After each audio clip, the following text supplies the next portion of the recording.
Good morning, अस्सलाम वालेकुम। Rising Pakistan में आपको कहेंगे खुश आमदीद। मेरे साथ है मोहम्मद शुएब, मेरे साथ है सबीन फारूक। राइजिंग पाकिस्तान में आपको कहते हैं वेलकम। इस दुआ इस उम्मीद के साथ कि आज के दिन का आगाज़ बहुत अच्छा हो रहा होगा। हमने दिन का आगाज़ किया एक छोटी सी शरारत तो नहीं कहूँगा, उसे एक्सपेरिमेंट कह सकते हैं। हुआ ये था कि मेरे पास एक पैकेट था कुछ कुकीज़ का और वो एक्सपायर हो गया था। सो मैंने कहा मैं क्या करूँ इसका। एक्सपायर हो गया था? हाँ, आपने वो कुकीज का पैकेट मुझे दिया जो कि मैं खा चुकी हूँ। हाँ, अब मजाक कर रहे हैं? नो आई एम सुबह सीरियस, सुबह झूठ नहीं बोलना चाहिए। No I am serious. मेरे पास वो पैकेट पड़ा और मैं उसकी you can expiry check date it. मैं एक्सपेरिमेंट करना चाह रहा था, मुझे लगा ये झूठ लिखते हैं इस तरह एक्सपायरी वाला। मैं कहा सभी में चेक कर लेते हैं, बिकॉज देखो हमें एक्सपेरिमेंट्स करने वेरी होते हैं ना। Bad, very bad, very bad. अच्छा, अब आज का हमारा टॉपिक इंट्रो का, ट्रस्ट ना करें आपको खाने पीने की कोई चीज दी अगर कोई। एक तो एयरपोर्ट पे पहले ऐलान किया जाता था ना कि एयरपोर्ट पे किसी से कुछ लेके ना खाएं, अपना सामान ना छोड़ें, किसी बस अड्डे पे किया जाता था, बस अड्डे पे, रेल एयरपोर्ट स्टेशन पे किया जाता था, हर जगह पे, सारे स्टेशन पे किया जाता था। अब जो है ना, ये राइजिंग पाकिस्तान के सेट जिंदगी पे। में देख लो, राइजिंग पाकिस्तान के सेट पे भी है और जिंदगी में आप कहीं पे भी है ना, कोई कुछ खाने को दे, एक्सपायरी डेट देख लें पहले। अच्छा, कोई मसला हुआ तुम्हें? बहुत गलत आपने कुछ वैसे। हुआ है अभी तक मसला हुआ? नहीं, हुआ तो मुझे नहीं है, लेकिन अच्छा, हुआ आपने ये कोई तो अच्छा सबीन काम के नहीं एक्सपायरी डेट आज की थी ना, आज उसकी लास्ट डेट तो थी। मतलब आज के मतलब एक्सपायर नहीं हुआ था इसका मतलब आज 12 बजे होना था, तो मैंने 12 से पहले तो 12 मैं से पहले खिला दे दी। दिया मुझे आपने। डाउट था उस पे, तो मैं तुम्हें खिला देता मैं हूँ। भी कह रही हूँ आज कैसे हो गया कि आज शुएब साहब ने मुझे कुकीज ला के दिए। How is it possible? Anyways, ये मैंने मजाक किया था, मेरे को एक्सपायर नहीं थे, ओके, मैंने आपको ठीक चीज दी थी। इतना मजाक तो काबिल कबूल होता है ना। अब तो वो बात होगी शेर आया शेर आया, बात खत्म। अब हम क्या माने? अब तो हमें देखना पड़ेगा कि पैकेट के ऊपर वाकई एक्सपायरी डेट क्या थी। No, what Shirai has to do with this conversation, by the way? I mean, why, Safin? ये हो क्या रहा है हमारे सेट पे? अच्छा चलो, मैं और समीन तो कर रहे हैं मजाक, हम करते रहते हैं इस तरह। शेर आया मतलब ये कि जब What आप Shirai has to do with this conversation, particularly this opening? मैं बताती हूँ, लेट मी, बहुत जोर की लगी है मुझे, लेट मी एक्सप्लेन। Try. शेर आया का मतलब ये होता है ना कि आप मजाक कर रहे होते हैं तो सबको लगता है कि आप सीरियस कह रहे हो, आपकी बात पे यकीन कर लेता है दूसरा शख्स। ठीक हो क्या? ठीक है। लेकिन जब आप सच भी बोल रहे होते तो कोई यकीन नहीं कर रहा होता, क्योंकि लोगों को ये लग रहा होता कि आप तब भी मजाक कर रहे हैं, आप झूठ बोल रहे हैं। तो आपके साथ वही हुआ। अब आप सच Again, बोल रहे that हैं, has लेकिन nothing शेर to आया, do with this conversation. Sameen मानो। बिल्कुल रेलिवेंट था। नाज़रीन, आप बताएं सबीन की इस बात का इस कॉन्वर्सेशन से ताल्लुक था बताएं आप। या नहीं था?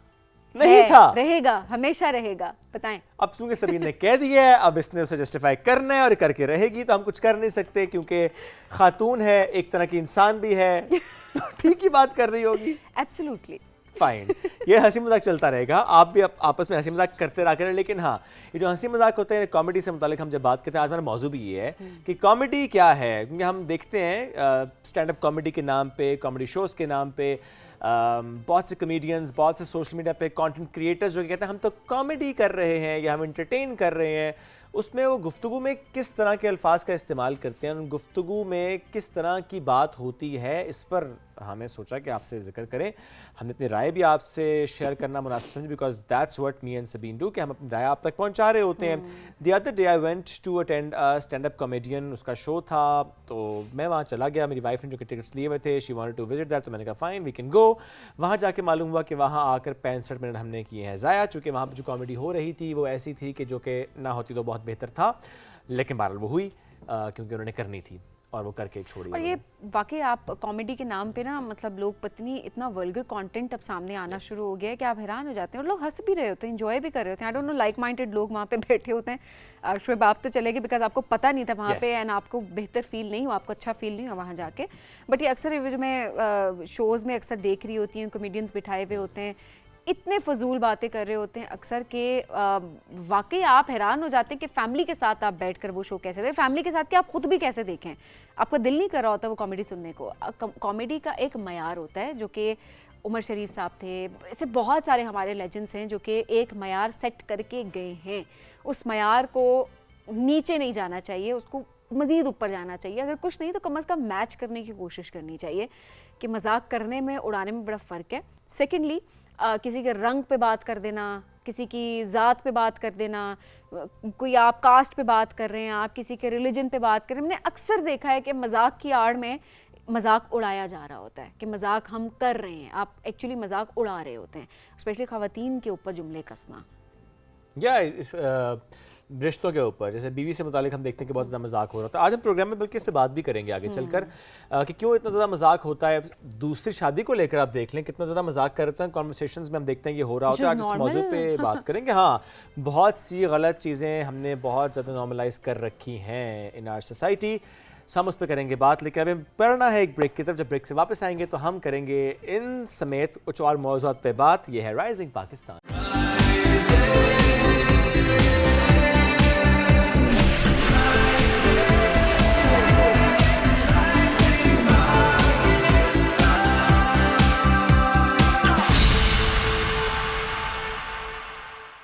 वेलकम बैक जी। राइजिंग पाकिस्तान में आपको कहेंगे खुश आमदीद। हॉलीवुड स्माइल किस किस को चाहिए? मेरे तो है। मुझे लगता है मेरी भी है। Just kidding. हम दोनों की नहीं है। हम दोनों की नहीं है। हम सिर्फ खुश होते रहते हैं और हम कहते हैं कि ठीक है जी हॉलीवुड स्माइल हम भी करा लेंगे। एनी हाउ और काफ़ी सारे जो हमारे हम देख रहे होते हैं कि डेंटल इश्यूज़ होते हैं, बट हम डर रहे होते हैं। एक्सट्रैक्शन की तरफ बाज़ोकात नहीं जा रहे होते, बाज़ोकात हम सर्जरीज की तरफ नहीं जा रहे होते, तो हम कहते हैं जी कट लगेंगे और पेन होगी, पेन टीका होगा लगेगा, और ब्लड फिर निकलेगा, टांके लगेंगे और फिर उसको सही होने में बहुत टाइम लगेगा, क्योंकि जो ऑरल इश्यूज होते हैं वो वाकई वेरी पेनफुल। तो इस लिहाज से इंसान को डर भी लग रहा होता है कि पेरेंट्स पे भी बड़ा फ़र्क आ सकता है।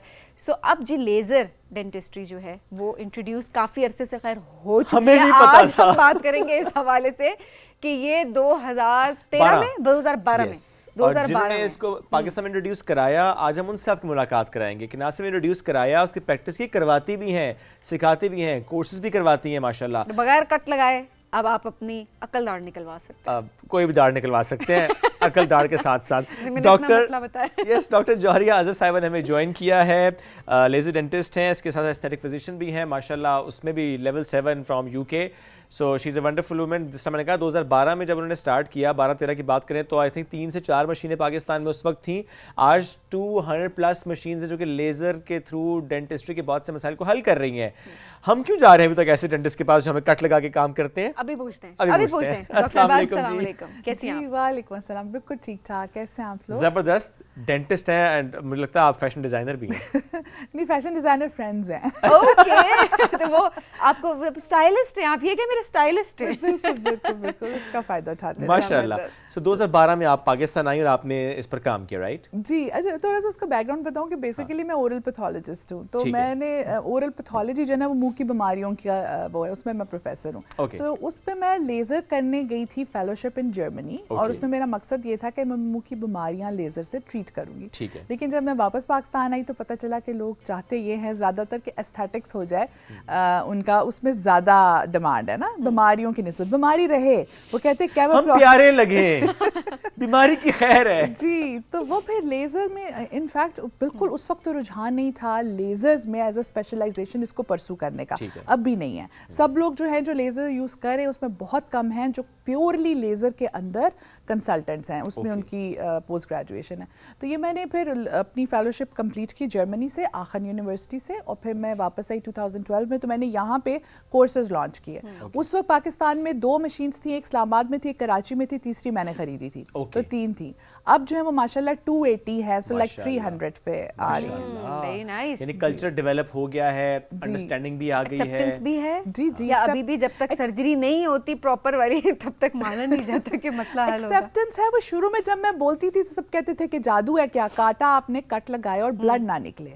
सो ये जादू तो नहीं है ना। तो 2012 में काफ़ी कुछ लोगों ने, इवन हमारे अपने प्रोफेशन के लोगों ने मजाक भी उड़ाया और सारा, बट अब it's a common knowledge at least doctors community में कि अब यूज हो रहा है। अब ENT में आ रहा है, गैस्ट्रोएंट्रोलॉजिस्ट कर रहे हैं। मुझे अभी भी याद है कि मेरी एक कज़न की सर्जरी एक होनी थी, तो उस वक्त जो है वो उनकी GIT ट्रैक की सर्जरी, तो मैंने उनसे कहा कि लेज़र अगर मैं ही OT में ले आऊँ और लेज़र से कर दें क्योंकि ब्लड नहीं निकलेगा, इट विल बी वेरी वो। तो उन्होंने कहा नहीं, हम जो है ना इसका भी अलाउड नहीं है, we don't know how to do it और ये वो। लेकिन अब now I am seeing them also adopting to this. तो नहीं, अब तो हम देखते हैं पूरी बॉडी में बहुत से इश्यूज के साथ जब आप जाते हैं तो अब आपको रिवायती सर्जरीज नहीं करवानी होती हैं। आप प्रेफर कर रहे होते हैं कि लेज़र? हाँ, लेज़र के थ्रू करवा लेते हैं, बल्कि अब तो उसमें और चीज़ें हम देखते हैं एडवांस लेवल पे, स्टेम सेल्स पे भी काम हुआ और बहुत सी और चीज़ें बेहतर पाकिस्तान में भी हुई हैं। अच्छा, दुनिया में अगर हम इसे कंपेयर करें, अगर किसी और मुल्क के आप हमें एग्जांपल दे सकें, बिकॉज हम अक्सर कहते हैं वो फलाने मुल्क में देखो ये हो रहा है, उस मुल्क में ये हो रहा है। जैसे घूमने फिरने हम बाकू जाते हैं, हालांकि पाकिस्तान इतना प्यारा है, हम इसको नहीं घूम रहे होते। सो लेज़र को देखते हुए कोई अगर ऐसी एग्जाम्पल आपके सामने कि जी वो फलाना मुल्क है, वहाँ पर नहीं है, पाकिस्तान में तो है। नहीं, आज़रबाईजान, अभी आपने इंटरेस्टिंगली बाकू का नाम लिया, तो आज़रबाईजान में अभी नहीं है। मैं एक डेलीगेट लेके गई थी अप्रैल में। We arranged a conference over there Baku में, यूनिवर्सिटी ऑफ बाकू के साथ। तो वहाँ पे जो मेरा लेज़र का लेक्चर था उस पर इतना ज़्यादा इंटरेस्ट था उनके डॉक्टर्स और डेंटिस्ट का, तो मैंने जब उनसे डिस्कशन की तो पता चला कि वहाँ पे अभी लेज़र डेंटिस्ट्री इंट्रोड्यूस नहीं है। And when I told them कि हमारे पास तो अफगानी डॉक्टर्स भी आए थे और इस वक्त अफगानिस्तान में भी 3 से 4 मशीन्स मौजूद हैं, तो पाकिस्तान की सपोर्ट से चीज़ें हुई हैं। उन्होंने हमारे पास से ही लेके गए हैं, वो पिछले 1-1.5 साल पहले। अभी तो खैर उनसे जो हालात हैं, लेकिन इससे पहले पढ़ते भी वो यहीं से हैं, एग्जाम्स उनके सब इधर ही हुए हैं, उन्होंने ये ट्रेनिंग्स यहीं से ली हुई हैं। ठीक है, यहीं पढ़ा, यहीं से ट्रेनिंग ली, मशीन भी यहाँ से ली, और वहाँ पे जी वहाँ पे उनके सप्लायर्स तो नहीं है ना, तो उनके यहीं पे जो पाकिस्तानी सप्लायर्स उन्होंने, ये कहने का मकसद है कि how Pakistan is supporting in region actually. और जो बात आपने की ना बाकू, दैट मींस बाकू वाले आ जाएं, अगर हम लेजर डेंटिस्ट्री कराएंगे तो आप भी पाकिस्तान आ जाएं। पाकिस्तान वाले वहां चले जाते हैं ना, ट्रेनिंग दे के। हाँ, उन्होंने उनसे बातचीत चल रही है। ओके, वाइस वर्सा, आप जाके ट्रेनिंग दे कुछ इधर भी आ जाए ना, साथ में घुमाए फिराएंगे। हमारी जो मेडिकल फील्ड है उस पे कितना ज्यादा ट्रस्ट किया जा रहा है दुनिया भर में, ये बताने की बहुत जरूरत है कि हमें जरूरत नहीं होती कि हर चीज के लिए जी फलाने मुल्क चले जाएं इलाज। अपने मुल्क में बहुत अच्छे इलाज हैं, बहुत अच्छे ट्रीटमेंट्स इंट्रोड्यूस हो चुके हैं। आई थिंक कि वी हैड लेटली ना lost the sense of pride in ourselves. अब वो हमारा दोबारा एस्टैब्लिश हुआ। अब आप मुझे बताएं, गल्फ एयरवेज, सऊदी एयरलाइन सब पाकिस्तान ने डेवलप की थी, हमारे पायलट्स ने PIA ने जाके की थी ना।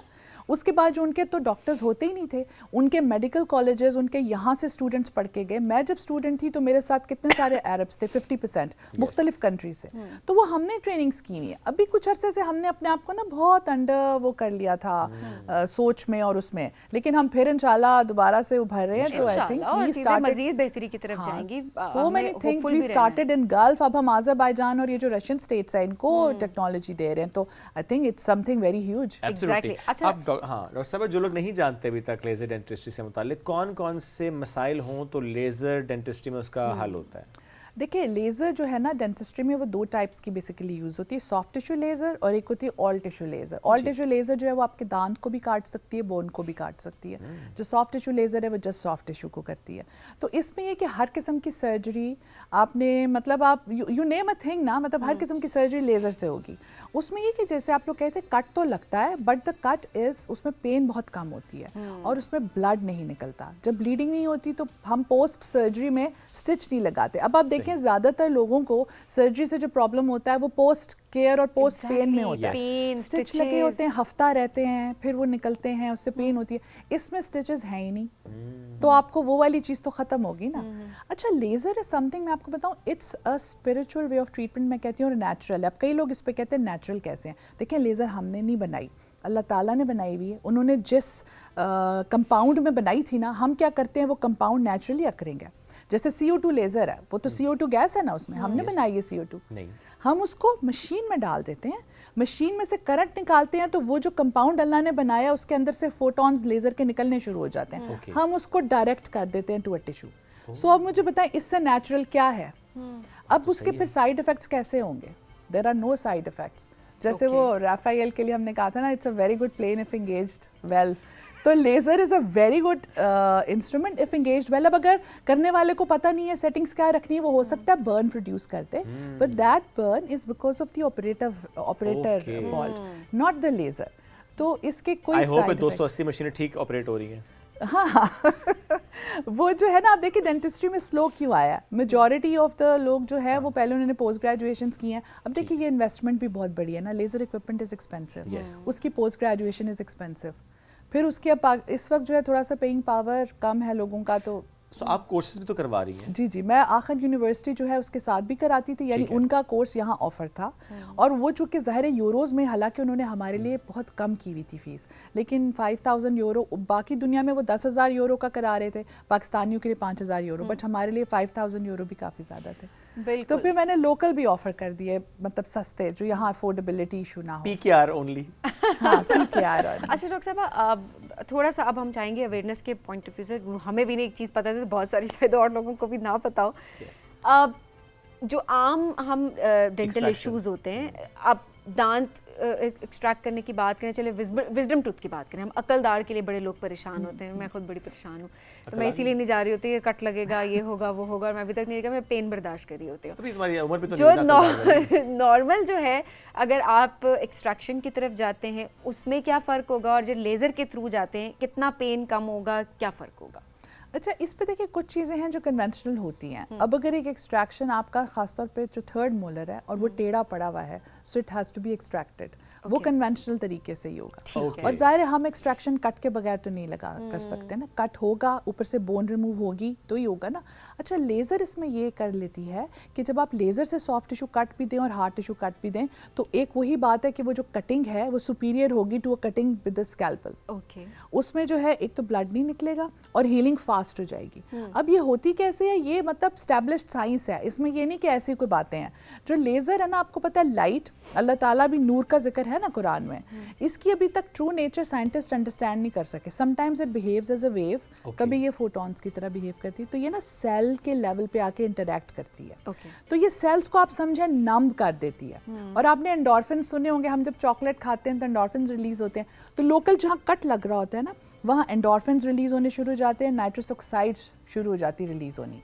उससे ये होता है कि लोकल टिश्यू को फील नहीं होता क्या हो रहा है और हीलिंग एनहांस हो जाती है। Okay. तो जब आप लेट्स से आपको 15 दिन में हीलिंग हुई, एक आपने अकल दाढ़ निकलवाई, तो लेज़र से जो है आपको वो 5 to 6 डेज में हो जाएगी। Okay. और जो सिम्टम्स हैं वो बड़े कम होंगे, पेन के और उसके पोस्ट ऑप स्वेलिंग हो जाती है, इतने बड़ा बड़ा मुंह सूज जाता है, वो सब कम होंगे, वेरी वेरी लेस।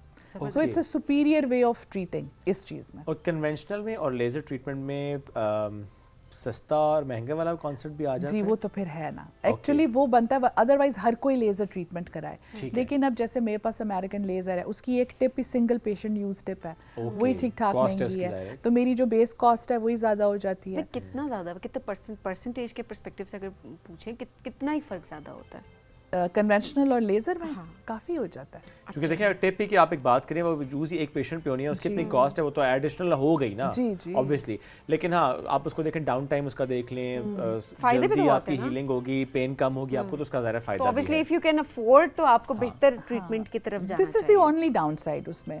और दूसरी चीज़ ये है कि ज़्यादातर लोगों को नहीं पता होता, पेन लेज़र से पेन कंट्रोल बहुत अच्छा है। ओके, और मैंने जब लेज़र में मैं आई, तो अब कुछ लोगों को शायद मेरी इस बात पे एतराज़ भी हो, मुझे समझ आया कि हज़रत ईसा का वो मोज़ा कैसे था। वो कहते हैं ना, वो लेपर्स के ऊपर से हाथ गुजारते थे तो कोर्ड ठीक हो जाता था। उनके हाथ से लेज़र निकलती थी, बिकॉज ये सब जो लेज़र्स हैं ये हमें नज़र नहीं आती। दिस इज़ अ वेवलेंथ, जैसे जो मैं यूज़ कर रही हूँ दैट इज़ 940 नैनोमीटर, हमारी आंख उसको नहीं देख सकती। उन्होंने पायलट बीम लगाई होती है ताकि पता चले कि आप हैंड पीस किस तरफ कर रहे हैं डायरेक्ट, अदरवाइज नज़र नहीं आती।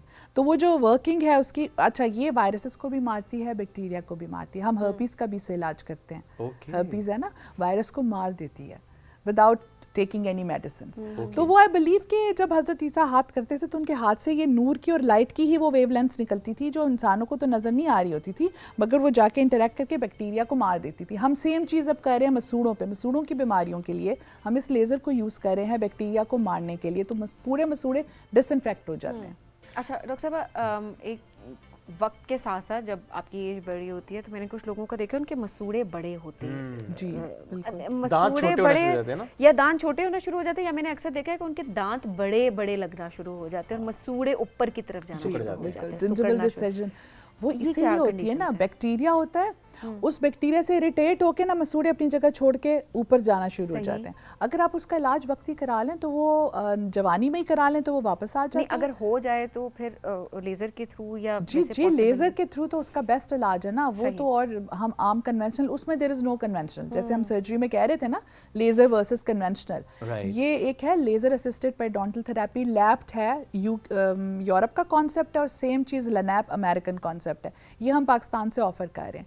इसका there is no conventional to it. ये हॉलीवुड स्माइल भी आती है लेज़र से?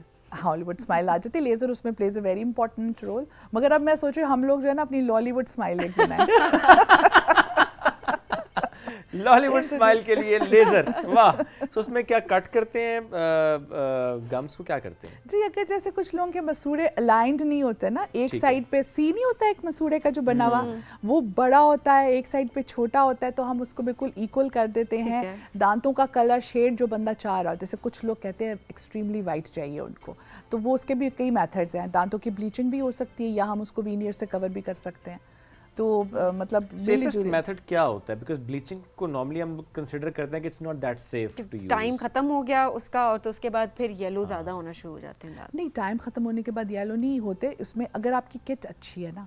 अब जैसे अब मैं आपको इसी लेज़र वाली की बताऊं, ये एक्टिवेट करती है जस्ट विद इन 3 सेकेंड्स पर टूथ। तो अब आप खुद सोचें, हमने हाइड्रोजन पेरोक्साइड लगाई बड़ी हाई कॉन्सेंट्रेशन की, 34% ऑफ हाइड्रोजन पेरोक्साइड हम दांतों पे लगा के, जो वैसे आप लगाएं तो दांत खत्म हो जाएगा। लेजर से उसको आपने जब एक्टिवेट किया और विद इन 2 मिनट्स आप उसको उतार भी देते हो, दांत बहुत वाइट हो जाते हैं। ओह डॉक्टर साहब, वो जो अक्सर हम देखते हैं कि वीडियोस होती हैं जिसमें कुछ लगाने के बाद से एक लाइट सी लगाई होती है, इज द सेम थिंग? वो यूवी लाइट एक्टिवेशन है। So वो एक्टिव करती है उस इंग्रेडिएंट को? जी, वो एक्टिवेट करती है। मैं वही सोच रहा हूं, लाइट से दांत कैसे वाइट हो रहे हैं? नहीं, उससे ऊपर हाइड्रोजन पेरोक्साइड लगाई होती है। लाइट एक्टिवेट्स हाइड्रोजन पेरोक्साइड, जो ब्लीचिंग एजेंट है ना, जी, वो उसको एक्टिवेट करता है। और ब्लीचिंग एजेंट में जितने वो फ्री स्पीसीज होते हैं, ऑक्सीजन रेडिकल्स, वो जाके दांत की जो है ना उसकी पिगमेंटेशन और वो खत्म करते हैं, उड़ा देते हैं, तो वो बिल्कुल वाइट हो चाहे जाता है। वो टोबैको स्टेन्स हैं, चाहे कॉफी स्टेन्स हैं, टी स्टेन्स, सब खत्म हो जाते हैं। जी, बिल्कुल बिल्कुल। ओके। और ये भी एक्सपेंसिव ट्रीटमेंट है जो आप नहीं, इसमें हम बहुत सारे पैकेजेस ऑफर कर रहे होते हैं। आप लेजर से कराएंगे प्योर तो वो जाहिर है मिनिमम पैकेज कहाँ से शुरू होता है? 10,000। तो ये तो जितने लोग 10,000 वाला केमिकली एक्टिवेटेड है ना, उसमें फिर लेजर और यूवी इस्तेमाल नहीं है। 10,000 में स्माइल आ जाती है, सफेद दांत। हाँ, 2 शेड्स लाइटर। ड्यूरेशन कब तक होती है इसकी? इसकी 3 to 8 months हम 10,000 वाले की देते हैं। अब देखिए, एक बंदा जो है वो बहुत ज्यादा ये बारबेक्यू सॉस और सॉसेस में ना फूड कलरिंग बहुत होती है, वो फूड कलरिंग बहुत लेते हैं, बहुत स्मोकिंग करते हो, तो जाहिर है उनको 3 से 4 महीने में। अच्छा, ये जो लेजर वाला है सबसे बेस्ट ट्रीटमेंट, बेशक उसकी प्राइस ज्यादा है, वो कितने टाइम तक सस्टेन करता है? वो भी देखिए, उसकी सस्टेनेबिलिटी जो है ना, वो depends on a lot of issues on the person. 6 to 8 months या 1 year। वो भी देखिए, वो भी डिपेंड करता है, जैसे आपने खुद कहा कि आप ऐसी कोई सॉस खा रहे हैं या आप टोबैको का इस्तेमाल करते हैं या आप चाय या कॉफ़ी बहुत ज़्यादा पी रहे हैं, तो वो उसने ख़राब होना है। तो डॉक्टर साहब, ये तो लोगों को इतना पता ही नहीं है। अब बताएं कौन कौन सी चीज़ें ऐसी हैं जिसमें टोबैको का हमें पता है, कॉफ़ी का पता है, टी का पता है, अभी आपने कहा सॉस का, इसके अलावा ऐसे कौन कौन से खानों में चीज़ें हैं जो कि हम कंज्यूम कर रहे हैं और उससे हमारे दांतों का कलर मुतासर हो रहा है? देखिए, जो भी चीज़ आपका जिसमें पिगमेंट है नेचुरली, आप कभी देखिए, बीटरूट हेल्थ के लिए बहुत अच्छा है, लेकिन बीटरूट को कभी आप हाथ पे लगा के थोड़ा सा अपनी गालों पे लगाएं। पुराने ज़माने की औरतें एज अ ब्लशर यूज़ करती थी ना बीटरूट को। तो अब ये कि अगर आपने बीटरूट खाया तो दांत सारे लाल हुए होंगे ना, इमीडिएटली जाके दांत साफ कर लें, नो हार्म डन। लेकिन अगर वो लेके आपने सुबह बीटरूट खाया, जूस पिया, उसके बाद रात तक वो लगा रहने दिया लाल दांतों पे, तो फिर रात तक आपकी ब्लीचिंग के तो इफेक्ट्स हो गए। बीटरूट ना बीटरूट तो फौरन ब्रश हाँ, करें, साफ कर लें, ठीक है, बस बीटरूट हो गया। और हाँ, इसी तरह जो है हल्दी, वो भी देखें आप येलो स्टेन करती है, तो आप हल्दी वाले, अब काफ़ी लोग जो है हल्दी इन वो दूध लेते हैं या पानी लेते हैं, एंटी इन्फ्लेमेटरी है, उसके बहुत ज़्यादा फ़ायदे हैं। लेकिन अगेन उसका स्टेन आप देखें येलो आपके कपड़ों पे भी पड़ जाए तो इट रिमेन्स देयर ना, तो अगर आप वो ले लें उसके फ़ौरन बाद जाके दांत साफ कर लें। हल्दी भी अगर वो वहाँ लगा रहा तो आप दांत ब्लीच करा के आए और अगले दिन आपने हल्दी का दूध पी लिया, ब्लीच कर फिर तो ज़ाहिर है येलो हो गई होगा। हाँ, इसके अलावा जो है आई थिंक यही दोनों का ज़्यादा, बाकी सॉसेस है ना, हाँ, बारबेक्यू सॉस आर्टिफिशियल जिसमें हम फूड कलर्स डालते हैं ना, ठीक है, जर्दे में जैसे जो डल रहे होते हैं, तो बहुत ज़्यादा आप कलर्ड अगर फूड खाते हो, ओके, तो वो उसके तो स्टेन्स लग रहे हैं। अब ये जितने बाहर सॉसेस आ रहे होते हैं, बारबेक्यू सॉस हो गया, मैनचेस्टर शायर सॉस हो गया, वर्सेस्टर शायर सॉस है, इस तरह के सॉसेस हैं बाहर, जब उनके स्टेन्स, उनमें आर्टिफिशियल कलरिंग होती है, मस्टर्ड सॉस है, उसमें भी जरूर खाएं जी, मसला नहीं है खाने में ब्रश कर लें। अच्छा, ये जो ऐसे कौन से टूथपेस्ट हैं जो हम इस्तेमाल करते हैं जिससे हमारे दांत येलो होना शुरू हो सकते हैं with the passage of time? Specially मैं उसकी बात करी, कुछ टूथपेस्ट है जिनके ऊपर वाइटनिंग टूथपेस्ट लिखा हुआ होता है, तो क्या वो भी हार्मफुल होते हैं? नहीं, वो हार्मफुल नहीं, उसमें ये है कि बेसिकली एब्रेसिव पाउडर होता है जो स्टेन्स वगैरह को रिमूव करता है। तो बहुत ज़्यादा कोई भी चीज़ हर वक्त यूज़ नहीं करनी चाहिए। अगर वाइटनिंग टूथपेस्ट यूज़ करें 1 मंथ वाइटनिंग टूथपेस्ट यूज़ कर लें, उसके बाद नॉर्मल टूथपेस्ट 1 महीने यूज़ करें, नेक्स्ट वो ट्यूब खत्म हो तो फिर वाइटनिंग ले आए, मतलब इंटरचेंज रखें। ओके, तो टूथपेस्ट चेंज करते रहें। हाँ, टूथपेस्ट तो नहीं, लेकिन माउथ वॉश जो है 3 मंथ्स से ज़्यादा यूज़ करें तो वो दांतों को येलो स्टेन करता है। सही। तो वो इसलिए विद प्रिस्क्रिप्शन ही हम देते हैं। ऐसा अगर ही है। बहुत मसूड़े में तो हम प्रॉब्लम तो ऐसे नॉर्मली मतलब वो बैक्टीरिया को मारने अदरवाइज के भी हम लिए। कहते हैं कि माउथ वॉश जब तक आपको प्रिस्क्राइब नहीं किया तो ना लिया करें। हाँ, इट्स श्योर, अगर करना है तो फिर कभी कभार कर लें। हाँ। जैसे कुछ लोग स्मेल अच्छी रखने के लिए करते हैं, Yes. मगर उसके लिए भी नेचुरल चीज़ें, इलायची चुबाना एंड यू नो ये ज़्यादा बेहतर बेहतर है। तरीका है। लौंग से वाकई दर्द खत्म हो जाता है। लौंग इज़ अ नेचुरल, हमारे बल्कि एक फिलिंग मटेरियल है, उसमें लौंग यूजनॉल मौजूद होता है। अच्छा, हाँ, ज्यादातर कौन से इश्यूज हैं जो कि लेके लोग आपके पास आते हैं कि डॉक्टर साहब अब बहुत दर्द हो रहा है या बहुत इशू है जिसको आपने फौरन ट्रीट करना लेजर से, what is that most particular one? Pakistan में मसूड़ों का प्रॉब्लम अब काफ़ी बढ़ रहा है, Okay. तो वो पेन उसकी भी काफ़ी होती है। और मैंने देखा है कि लेज़र के एक उससे ही उनकी पेन खत्म हो जाता रिलीफ हो जाती है, बिल्कुल। तो और फिर दांतों में केरीज तो है ही है, जो कीड़ा लगना होता है। अच्छा, आई थिंक लेजर वाला दांतों जो इशू वो है तरीका इलाज, वो बच्चों में बहुत ज़्यादा इस्तेमाल हो रहा है बिकॉज बच्चे ज़्यादा डरते हैं ना। जैसे नाम लो डॉक्टर का, सुई लगेगी, दर्द होगा, ब्लड आएगा, तो लेजर में तो चूंकि ये चीज़ें नहीं है। हाँ जी, ये बच्चों के लिए बहुत फ़ायदेमंद है, इसलिए कि एक तो आप देखें जो डेंटिस्ट की ड्रिल है उसकी एक आवाज़ होती है, तो वो आवाज़ से बच्चे डरते हैं। इसमें एक तो वो आवाज़ नहीं होती। अच्छा, दूसरा मैं आपको एक इंटरेस्टिंग चीज़ बताऊं, laser is a very invasive. मैं अगर आंखें बंद करके भी लेज़र से कैविटी बना रही हूँ ना, जब तक केरीज है लेज़र रिमूव करेगी टूथ, जैसे ही केरीज ख़त्म हो जाएगी, नॉर्मल टूथ स्ट्रक्चर आ जाएगा, इट विल स्टॉप कटिंग। तो वो मिनिमली इन्वेसिव हम उसको कहते हैं। मिनिमली इन्वेसिव वो बिल्कुल उसकी एक लेयर उतारता होगा। वो सिर्फ उतनी लेयर उतारता जितनी है जिसमें required है। केरीज है, और इसमें भी कोई जादू नहीं है। जो केरीज है ना, उसमें वाटर कंटेंट ज्यादा होता ठीक है। है, तो लेजर वाटर कंटेंट को ज्यादा रिमूव करता है। जैसे ही हार्ड टिश्यू आता है तो टूथ रुक का, जाता जिस है पे वो। लेजर, जिस पे सॉरी केरीज नहीं है, वाटर कंटेंट नॉर्मल हो गया, वो स्टॉप कर देता फिर है। आपने फिलिंग कर दी। जी, तो अब जो नॉर्मल ड्रिलिंग से जब कर रहे होते हैं डेंटिस्ट, तब तो वो विजुअल एग्जामिनेशन से कर रहे होते हैं ना। अब एक तो लेट्स उसकी से आवाज़ होती है, दूसरा लिटरली मुझे ऐसे लगता है कि ड्रिल मशीन चल रही है तो ड्रिल है ना। और लोहा कोई ऐसा जो है रगड़ा जा रहा है। आई मीन इरिटेटिंग होता है वो बहुत फीलिंग बहुत ज़्यादा। अजीब होती है ना, तो एंड वो इट्स स्केरी एज वेल। और जलने की भी वो एक वो हीट से आ रही Heat होती है से। स्मेल। और अगर उसमें एक और मैं आपको बात बताऊं, because it's rotating at such a high speed, अगर पेशेंट थोड़ा सा यूँ हिले ना, और if it can seriously damage आसपास, तो हमें बहुत एहतियात से करना होता ओह। है, बहुत एहतियात से कर रहे होते हैं। तो जब आप लेजर से कर रहे हैं तो ये वाली चीज़ें फिर प्रॉब्लम लेजर सेट हो गया, उसने उतना रिमूव करने और चीज़ें। और उसने करना सिर्फ टूथ ही है। अगर वो सॉफ्ट टिश्यू पे पड़ेगा तो ये नहीं कि उसे कुछ करे। Okay. अब आप देखें हेयर रिमूवल लेजर्स है, हम जाके करा रहे स्किन को तो कुछ नहीं हो रहा होता ना। हम जब स्किन कट करें, पेन के लिए मैं जब करती हूँ तो पेन में ऊपर टिश्यू को तो कुछ नहीं हो रहा, सिर्फ पेन का हो रहा है। तो लेजर इज हाईली स्पेसिफिक, ये सिर्फ टारगेट जो होता है ना उसको जाके इफेक्ट करती है, बाकी को नहीं। दैट्स वंडरफुल जी, कितनी सहूलत आना शुरू हो गई है। और जिनको नहीं पता, हमें भी बहुत ज़्यादा नहीं पता था इससे मुतालिक, तो सहूलत की तरफ जाना चाहिए, बड़ा ज़रूरी है ताकि आप पेन फ्री प्रोसीजर करा सके। डॉक्टर साहब, thank you very much for joining us today. It's great having you. माशाल्लाह ज़बरदस्त काम आप करें, जिस तरीके से आपने 2012 से लेकर अब तक काम किया है। अल्लाह आपको और इज्जत दे जी। Wonderful having you. Thank you जी, हमें thank बढ़ना you है एक for ब्रेक की having तरफ। नाज़रीन, ब्रेक से वापस आएंगे, रहिए हमारे साथ। ये है rising Pakistan.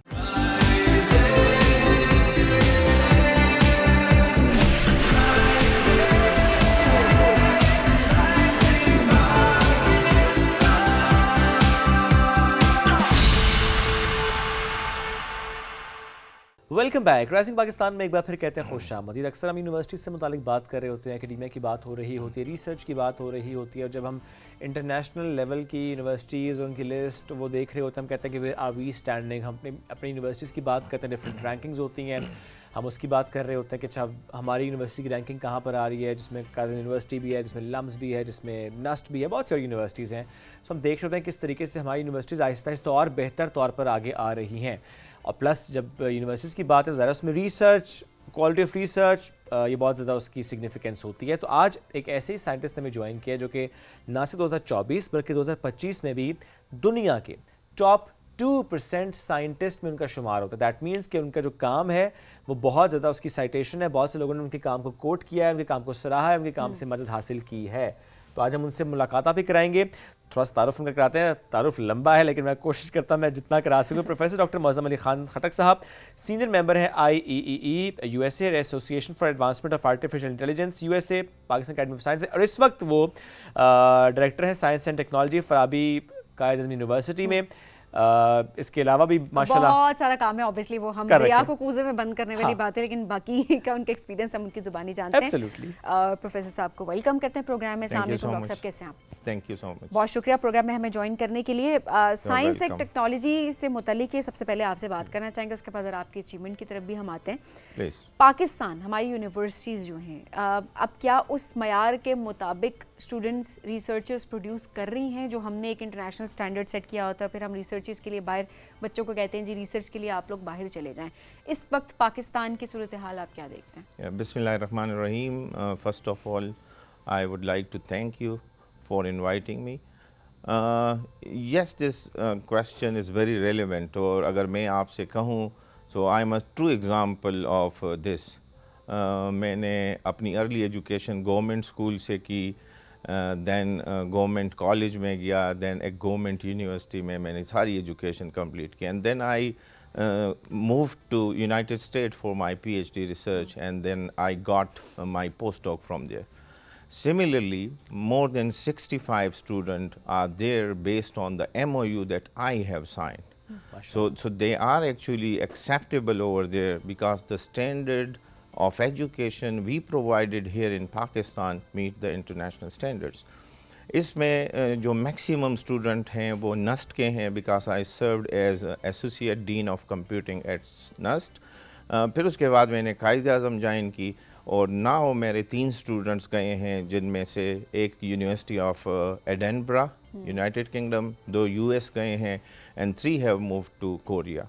So that means that we are providing the quality of education at international level, where we can meet the requirement and their expectation as well. I personally believe that इसमें थोड़ा सा देखना चाहिए HEC level पे, that we can enhance the curriculum as well as we work on the development of faculty members. आप देख लें जो हम काम कर रहे हैं that is best, there is no question mark on it. लेकिन दूसरी साइड पे जो हम इन्हांसमेंट और डेवलपमेंट टेक्नोलॉजी और साइंस की फील्ड में देख ले, वो पेस बहुत ज़्यादा है. So we need to meet that pace. अपने लोगों को उसमें अवेयरनेस ले आए, and then even provide them opportunity that they work with you. Just before starting this show, we had discussion that मैं collaboration कर रहा हूँ more than 10 universities, जिसमें 5 के मैं international advisory board पे हूँ, और उनके साथ मैं as a adjunct professor काम कर रहा हूँ, और वही चीज़ मैं transmit कर रहा हूँ to my students and other faculty member. मैं 2 साल कंटिन्यूसली काज़ाकिस्तान गया था, वहाँ मैंने कोर्सेज पढ़ाए थे, कॉन्फ्रेंसेस ऑर्गेनाइज की थी, और इस साल मेरी अपनी कमिटमेंट्स थी. Then I sent 2 other professor, one from Quaid-e-Azam and another one from Abdul Wali Khan university. So that is actually the way to move forward. या एग्जैक्टली, कि आप making the chain or linking the dots, कि आप वो चेन बनाए और उसको मोर स्ट्रेंथन करें. एंड एक और important cheese that we also need to give some sort of priority to education with respect to budget allocation and with respect to providing the state of the art technologies to the academia as well. ज़रा ecosystem होगा तो चीज़ें और बेहतर होती हैं. चूँकि AI पे बड़ा फोकस है आपका, इस वक्त दुनिया का ही फोकस AI पर है, काम हो रहा है. प्रॉब्ली आप भी कुछ काम कर रहे हैं AI को लेकर ब्रिटिश काउंसिल के साथ और काज़ाकिस्तान के साथ. Yes. What is that? हम जो काम कर रहे हैं ब्रिटिश काउंसिल और काज़ाकिस्तान के साथ, that is the use of AI for enhancing the learning capabilities of the gifted children, और जिनको हम स्पेशल चिल्ड्रन बोलते हैं, कि हम कैसे उनको ऑब्ज़र्व कर सके, देन कैसे हम AI बेस्ड टूल डेवलप कर ले, कि उनको पहले रिकॉग्नाइज कर ले that where they are facing the difficulty, and then make it happen with respect to their personality.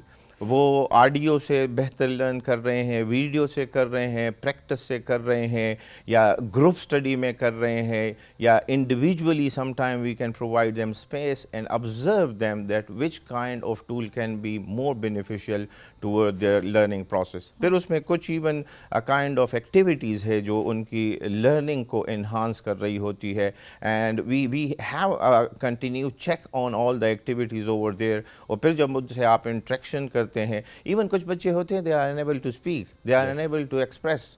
आप जब उनके साथ बैठते हैं, सो दे फील शाय, सो उन चीज़ों को ओवरकम करने के लिए, उनकी पूरी पर्सनैलिटी ग्रूमिंग के लिए, it's not only about the learning but it's about the personality grooming of those kids that they can be more acceptable as well as more contributive toward society. उसके लिए क्या आप लोग एक ऐप डेवलप कर रहे हैं? हम ऐप भी डेवलप कर रहे हैं। Similarly we also use the AR and VR tools for this purpose. Okay. या यानी क्योंकि मुझे याद है कि हमारे पास यूके से गालिबन एक नौजवान आए थे, उन्होंने कहा कि मैं एक ऐसे मॉडल पर काम कर रहा हूँ, एक ऐसे ऐप पर काम कर रहा हूँ कि फॉर एग्जांपल वो खुद लंदन में बैठे हुए हैं और यहाँ पे कोई बच्चा है, वो वहीं से सिर्फ उसको ऑब्जर्व कुछ देर वो मॉडल करता है, मे बी 20 मिनट्स 30 मिनट्स, पूरे उसकी जो आई मूवमेंट है, हैंड मूवमेंट है, बॉडी मूवमेंट है, उसको पूरा ऑब्जर्व करने के बाद पूरा सिस्टम ऐसा डिज़ाइंड है कि बताएगा अच्छा क्या इशू है, किन एरियाज़ में इशू है और कौन सी इंटरवेंशंस की ज़रूरत है। प्रोबेबली आप भी उसी तरीके से काम कर रहे हैं। Yes, we are doing the same way. और इवन हमने अपना प्रोटोटाइप बना भी लिया है, because the completion is done in May. और यहाँ पे कुछ हमारे पास आर्म फोर्सेस के इंस्टीट्यूट है, they have such kind of children as well as PIMS में है, कुछ NGOs है जिनके साथ करके देखा है। एग्जैक्टली वहाँ पे अपने जो एक्सपेरिमेंटल और टेस्टिंग फेजेस हैं उस टूल के वो हम करवा रहे हैं। और वो सक्सेसफुल गए?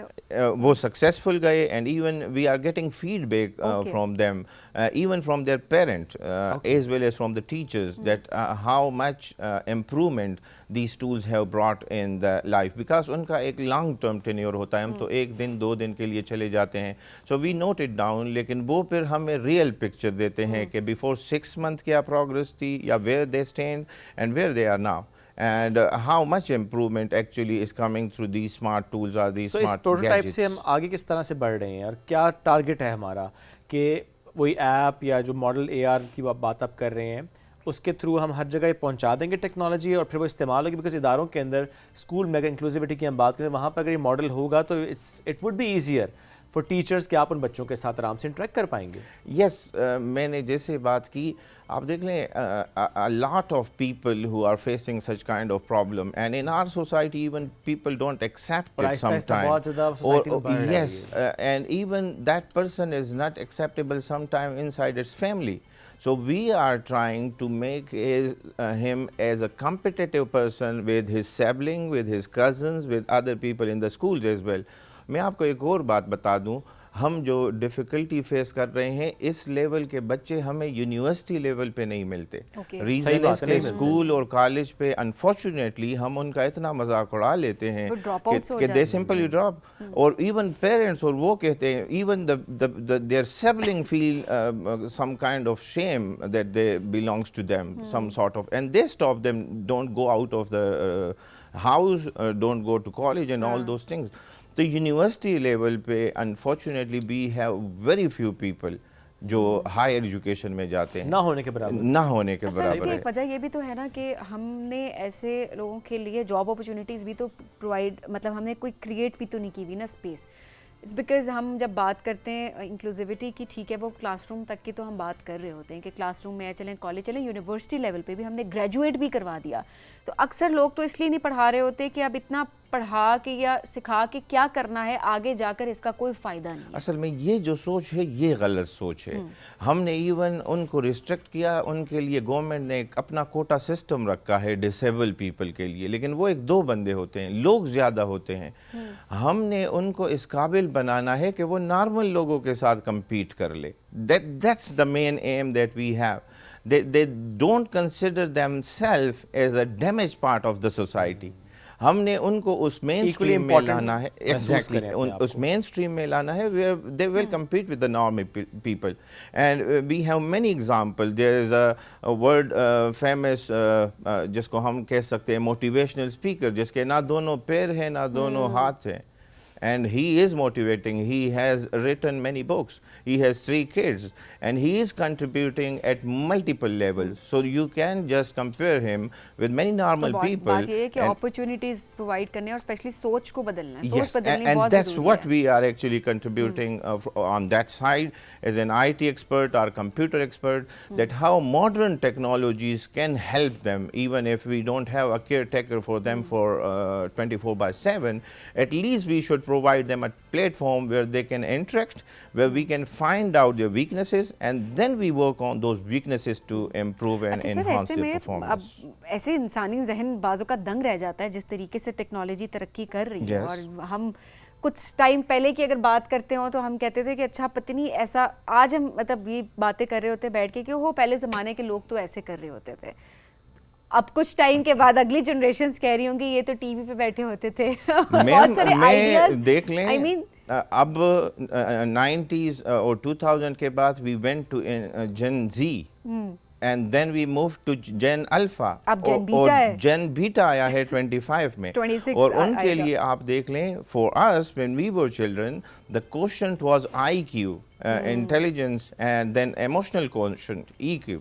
And now the new quotient defined from them is CQ, that is creativity, and then SQ, that is social quotient, because all those gadgets make them alone. Yes. And they are more diverse toward that side. And the next one is the adversity quotient, that how you can handle different types of situation, specifically when there is pressure, specifically when there is failure. मैं ये एक है आज़म जमील साहब, उनको मैं सुनता होता हूँ Future Fest? Yes, and the most important thing जो मुझे क्लिक कर गई कि हमने अपने माशरे से स्पोर्ट्स ख़त्म कर ली। आप देख लें, we are with the gadgets, we are doing some other things and we are engage in all those things. So that's why the aptitude that is developing in our personality is that we just want to win, we don't want to lose. लेकिन आप देख लें, जो failure है, जो loss है, that is part of the success. Thomas Edison का एक कोट है जो more than 1000 time almost fail हुआ था to have the light this, जिसको हम बल्ब बोलते हैं, and someone told him that you failed too many times, and he said, no, I have discovered more than 999 times that we can't build a bulb or light with this way, and we Yes. can make it with Wow. this way. So that's the positivity and the personality of the people और ये हमें that नजर आनी bring भी the चाहिए। change. Sir it's lovely talking to you. ज़बरदस्त here. माशाल्लाह आपकी गुफ्तगू है, Thank जिस you. तरीके से माशाल्लाह आप काम कर रहे हैं, आपका इतना तजुर्बा है कि हम उस सब पे तो शायद बात भी ना कर पाए, Exactly. लेकिन जो इस वक्त आपने थोड़ी देर पहले बात की कि जिस तरीके से आप लोग पर्सनस विद डिफरेंट एबिलिटी उस पर काम कर रहे हैं और उनके लिए ईज़ के लिए, उनकी सहूलत के लिए, उनके लिए इस इकोसिस्टम को डेवलप करने के लिए काम करें। It's wonderful sir, thank you very much for joining us today. Most welcome. Great having you. नाज़रीन, एक ब्रेक की तरफ बढ़ना है, ब्रेक से वापस आएंगे इस ट्रांसमिशन में। स्टे विद अस, यू है राइजिंग पाकिस्तान।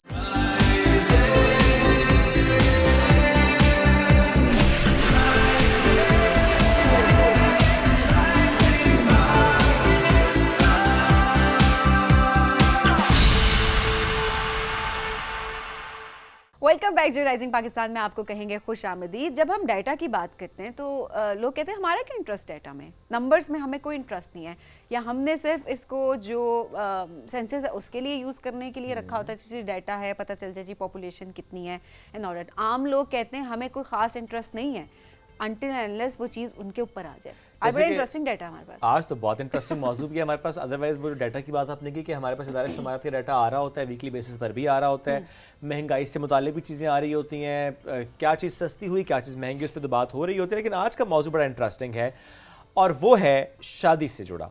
हम अक्सर गुफ्तगू में मर्दों में बिलखुसूस हम देखते हैं कि न जाने क्यों इतना शौक पाया जाता है, करें ना करें लेकिन गुफ्तगू ज़रूर करते हैं दूसरी शादी की, जिनकी पहली हो गई है, वो उनकी बात करो। तो आदतन yes, that's very true, but we must have something, you know, stats होंगे हमारे पास, क्योंकि दायरा शुमारत काम कर रहा होता है कि कितने फ़ीसद पाकिस्तान में, जब हम आबादी की बात करते हैं कि वो शादीशुदा हैं, कितने फ़ीसद गैर शादीशुदा हैं, सूबों में शरह क्या है, कितने फ़ीसद लोग ऐसे हैं कि जिन्होंने 2 शादियां कर रखी हैं, कि उन्होंने 2 से ज़्यादा कर रखी हैं। एंड गेस व्हाट, हमारे पास ये डाटा भी है कि ऐसे कौन से मर्द हैं जिन्होंने एक ही घर में 4 बीवियों को एक साथ रखा हुआ है। सो हम डाटा आज आपके सामने वो लेकर कौन आने से वाले हैं बाहिम्मत लोग हैं कि की भी और साथ रखा भी है और साथ चल रहे और हैं। चारों को पता है वाओ, क्योंकि छुप के भी बहुत सारी शादियां हुई भी होती हैं जो कि बहुत गलत है। यस, तो आज हम इस मौजू पे बात भी करेंगे और जो डाटा की हमने बात की है, सो हमारे साथ मौजूद हैं सरवर गोंदल साहब, सदार इम्तियाज़ माशाल्लाह, मेंबर हैं दायरा शुमारियात के, डिजिटल सेंसस इनके क्रेडिट पे है, जिस तरीके से उन्होंने काम किया, उनको वेलकम करते हैं। अस्सलाम वालेकुम जी, कैसे हैं आप? जी वालेकुम अस्सलाम। Great to have you sir, बहुत शुक्रिया साथ मौजूद हैं। और उनके साथ हमारी बहुत ही ज़बरदस्त मेहमान मौजूद हैं, जिनसे हमेशा हमें सेगमेंट करके बहुत ही हम इंजॉय करते हैं। वैसे हमने अक्सर बात उनसे की है, अच्छा शादियों से पहले क्या करना चाहिए, लड़के लड़कियों की फैमिली को क्या करना चाहिए, शादियाँ कैसे बेहतर तौर पर चल सकती हैं, किन बातों का ख्याल रखना चाहिए, बहुत ज़बरदस्त उनकी राय होती है, चीज़ों को वो देख रही होती हैं, काउंसिल करते हैं। She is a match maker, Mrs खाजा, उनको वेलकम करते हैं। अस्सलाम वालेकुम जी, कैसी हैं आप? बिल्कुल ठीक है, ग्रेट टू हैव यू जी। मिस खाजा, पहला सवाल हम आपसे करते हैं, ये जो हमने अभी तुमहीद बांधी, हमने कहा कि मर्दों के अंदर ये ना जाने क्या एक वो फीलिंग सी होती है कि वो बस जिक्र बहुत करते हैं दूसरी शादी का, करें ना करें जिक्र जरूर करते हैं। आपने भी ऑब्जर्व किया ये? जी, जिक्र भी करते हैं और करते भी हैं, क्योंकि दूसरी शादी का शौक अक्सर हर मर्द के अंदर दबा होता है। तो कोई तो हिम्मत करके कर लेता है, कोई जो है छुप के कर लेता है, लेकिन मोस्टली कर लेते हैं लोग अक्सर। और ये ज़्यादातर न्यूली मैरिड कपल या यंग कपल्स नहीं करते। आफ्टर 40 नॉटी जिसको कहते हैं, उसके बाद मर्दों में ये ज़रूर होता है कि हम दूसरी शादी करें। इसकी मेन एक वजह ये है कि 40s में अक्सर मर्द सेटल हो गए होते हैं, फाइनेंशियली स्ट्रांग हो गए होते हैं, और फिर उन्हें होता है कि जो ही पैसा आता है सबसे पहले दूसरी शादी की जाए। जो इस बीवी ने आपका शुरू से साथ दिया, आपकी गुर्बत में आपका साथ दिया, आपकी तंगदस्ती में साथ दिया, जब हालात अच्छे हो गए, बच्चे भी हो गए, तो फिर उन्हें उस बीवी में नुक्स नज़र आते हैं। ये तो जी पहाड़ है, ये झगड़ालू है, इसमें ये मसले हैं, वो मसले हैं, कम पड़ी हुई है, तो अभी हमें दूसरी शादी जो सोशलाइज करने के लिए भी हम साथ लेके चल सकते हैं। गौनल साहब, एक शादी ही है? जी बिल्कुल, अल्हम्दुलिल्लाह। माशाल्लाह। ख्वाहिश कभी हुई दूसरी शादी की? नहीं, बिल्कुल कभी ख्वाहिश नहीं हुई। मतलब कभी उसका नेशनल टेलीविजन पे ख्वाहिश का क्या है? अच्छा, कभी मजाक में कहा अपने भाभी से कि मैं दूसरी शादी कर लूंगा? नहीं, कभी इस तरह की इतनी जुर्रत ही नहीं की है। इतनी जुर्रत ही नहीं पैदा हुई कि अच्छा, ये जुर्रत कितने फीसद लोगों ने की है? आपके पास जो डाटा हम चाहेंगे वो शेयर करें। जिस तरह मैडम ने हमें बात की है, ये देखिए कुछ मिथ होती हैं और किसी मुआशरे में मिथ चल जाती हैं, फिर कुछ ना ऐसे भी चीज़ें चलनी शुरू हो जाती हैं कि ये एक इंटरेस्टिंग सा टॉपिक है, तो हर बंदा ऐसे ही कह रहा होता है। लेकिन जो आपका पाकिस्तान के अंदर डाटा है वो इसको सपोर्ट नहीं करता कि यहाँ पे लोग जो हैं वो 2 शादियाँ कर रहे हैं, 3 कर रहे हैं, 4 कर रहे हैं। वो एक बिल्कुल मिनिमम सी तादाद है, वो पॉइंट्स के अंदर हमारे चले फिर आ जाते हैं स्टैट्स पे क्विकली कि पास पाकिस्तान की आबादी में कितने फीसद लोग शादीशुदा हैं। मैं भी बिल्कुल ओवरऑल बात कर रहा हूँ, पूरी आबादी में, करोड़ों की आबादी में कितने फीसद लोग शादीशुदा हैं? अभी ये देखें कि हमारी जो एज शादी की है वो 15 से ऊपर जो अब हमारे पास जाते हैं, तो हमारे पास जो ये अनमैरिड हैं वो 29.7 जी 18 से ऊपर, लेकिन हमारा डाटा जो हम 15 से हम अच्छा ओके ठीक है, तो उससे हमारे पास 59% लोग जो है वो अभी अनमैरिड है हमारे पास। ओके अच्छा, उसमें भी अगर आप ये देखें ना कि जो हमारे पास अनमैरिड हैं वो तकरीबन एक ही तरह की रेशो तमाम सूबों के अंदर हमारे साथ चलती है। सही। तो अगर मैं ये ओवरऑल बात करूंगा तो जो 40 लाख की आबादी है वो इस वक्त अभी अनमैरिड है पाकिस्तान के अंदर, यानी जिनको जो तलाश कर रहे हैं अपने पार्टनर्स को। और वैसे भी एक ट्रेंड अभी मेल रेशियो ज़्यादा है या फीमेल? उसमें जो अनमैरिड जो है वो फीमेल रेशियो जो है वो हमारे साथ ज़्यादा आ रही है। ठीक है, यानी पाकिस्तान में जो शादी की उम्र जिसको हम कंसिडर कर रहे हैं उसमें 40 लाख लोग अभी शादी अभी के मुंतजर हैं। जी बिल्कुल, इसमें लड़के लड़कियां दोनों हैं, लड़कियों की तादाद ज्यादा है, उनकी तादाद। ओके, सूबों में रेशोस क्या है अगर हम शेयर ये अगर सूबों में अगर आप मुझे इजाज़त देंगे तो मैं कि अगर हम सूबों में बात करते हैं तो ये हमारे पास जो अनमैरिड हैं, ये जिस तरह मैंने कहा कि फ़ीमेल 3.99 यानी 40 लाख फीमेल, अच्छा, और 1.41 जो है वो मेल जो है वो अनमैरिड है। ओके, ठीक है। ये तो अगर इसको एग्जैक्ट फिगर अगर मैं आपके सामने रखूँगा, ठीक है, तो पंजाब में फ़ीमेल जो है वो कोई आप ये कहें कि 2.38 बिलियन मिलियन हमारे पास जो है वो ख़वातीन है, और सिंध के अंदर जो है वो 0.90 हैं, क्योंकि आबादी के हिसाब से वो फिर उसकी तादाद वो थोड़ी सी चेंज होती रहेगी। इसी तरह केपी के में जो है तकरीबन 5 लाख के करीब ये हमारे पास फीमेल है। तो बलूचिस्तान में इसकी तादाद बहुत कम है, वो 1 लाख के करीब हमारे पास। तो वहाँ पे ट्रेंड है कि सरवर साहब ये एग्जैक्ट एज ब्रैकेट क्या है? ये एज ब्रैकेट हमने बताई है कि 15 से 40 का हम 40 अच्छा अभी 40 तक उसको हम ले रहे हैं। फिर अगर आप मेरे से पूछेंगे कि 60 से ऊपर, 40 से ऊपर उस पे फिर ठीक है, अलग वो हम चलें एक बात अलग बात करेंगे। है। अच्छा, अब जरा क्योंकि आज का हमारा जो मौजू है वो दूसरी शादी से मतलब है कि तो कोई डाटा आपके पास इस हवाले से मौजूद हो कि पाकिस्तान में कितने फीसद जो मर्द हैं उन्होंने दूसरी शादी कर रखी है? अब ये देखें, ये अगर आप इसकी एग्जैक्ट लेंगी exact तो ये 7,45,680 ऐसे घराने हैं जिनके अंदर यह मर्द हैं कि जिन्होंने 2 या 2 से 4 शादियां कर रखी हैं इस वक्त। तो ये अगर आप 25 करोड़ आबादी में देखें तो ये वो पॉइंट्स के अंदर, ये परसेंटेज के अंदर ये चीज़ लेकिन आती देखिए है। उस 25 करोड़ में भी हमें 15 से कम वालों को भी निकाल देना है। हाँ। सो दैट मीन्स तादाद तो अच्छी खासी है फिर 7 लाख, नहीं? नहीं, अगर हम, मैं इसको थोड़े से और तरह जी, जी, आपको रखना चाहूँगा कि अगर आप ये कहें कि हमारे पास ये 2 से 4 शादियों वालों की परसेंटेज 1000 में अगर हमने 1000 के अंदर रखनी हो तो ज़रा लोगों के लिए आसानी हो जाएगी। तो पूरे पाकिस्तान में 1000 के अंदर सिर्फ 2 मर्द जो हैं वो शादियां करते हैं। तो ये हिम्मत दो मर्दों ने सिर्फ की हुई है। अब हिम्मत है या अब हम उसको तो नहीं कह सकते कि क्या है, लेकिन बहरहाल ये मैं तो फिगर पे बात बिल्कुल करता सही है, हूँ फिगर पे ऊपर। कर रहे हैं। बिल्कुल। इसी तरह पंजाब के अंदर अगर देखा जाए तो 1000 के अंदर 4 लोग जो हैं वो शादी 2 या 2 से ज़्यादा करते हैं। अगर इसी रेशो को अगर हम सिंध के अंदर देखते हैं तो वहाँ पे ये हमारे पास 1000 के अंदर 9 लोग ऐसे हैं कि जो 2 या 2 से ज़्यादा शादियाँ हमारे पास करते हैं। अच्छा, इसी तरह अगर आप इसी को केपी में देखेंगे तो ये 1000 में से 13 लोग हैं और बलूचिस्तान में इसकी तादाद थोड़ी सी ज़्यादा है कि वो 40 के करीब लोग हमारे पास ऐसे होते हैं 1000 के अंदर से।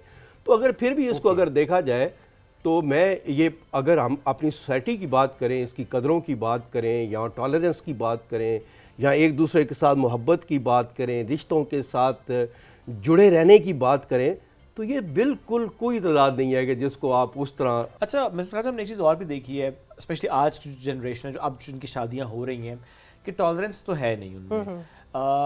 फॉर एग्जांपल हम ये देखते हैं कि अच्छा रिश्ता हो, फॉर एग्जांपल अरेंज मैरिज की मैं ज़्यादा इसमें बात करूँगा कि अरेंज मैरिज अगर हो रही है, आप उस तरह से सही एक दूसरे को नहीं जानते, आपने टाइम साथ नहीं गुजारा, अंडरस्टैंड नहीं किया, मुलाकात नहीं की, समझा नहीं किसी को, जैसे आपका मंगनी हुई या निकाह हुआ उसके बाद आप कहते हैं नो नो नो हमारी तो कंपैटिबिलिटी नहीं बन रही, ऐसा ही है। और फिर फ़ौरन से रिश्ता ख़त्म। ऐसा ही, बिल्कुल ऐसा होता है। आजकल जो सिस्टम चल रहा है ना, पहले पेरेंट्स एक दूसरे को मिलते हैं, बच्चे एक दूसरे को फैमिली के साथ मिलते हैं, फिर वो दोनों बच्चों को कह देते हैं ये आपस में बात करें, आपस में मिलें।